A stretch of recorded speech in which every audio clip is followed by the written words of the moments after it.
Oui, en principe, nous sommes des criminalistiques. C'est le corps et son environnement qui nous intéressent le mieux. Nous avons examiné parfaitement bien. Il n'y a aucune trace de violence. Et nous ne retrouvons aucun indice qui pouvons nous indiquer qu'il a été agressé ou quoi. Mais c'est sur la base des renseignements qui étaient de passage. C'est un ramasseur de sachets vides d'eau. Alors voici son sac de sachets. Il traîne par terre.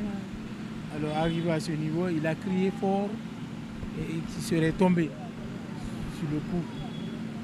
Alors les gens sont venus et malheureusement, il a rendu l'âme.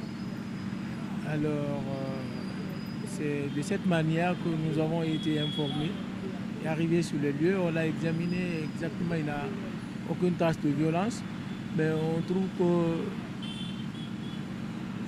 c'est un monsieur qui est connu dans la zone. Il semblerait qu'il est souvent au parc de la gare routière. Donc nous avons trouvé ses amis léonais auxquels on lui a donné de l'argent pour aller chercher ses frères qui sont là-bas. Il semblerait qu'il est guinéen, qu'il serait originaire de Farana et il a un prénom Amara.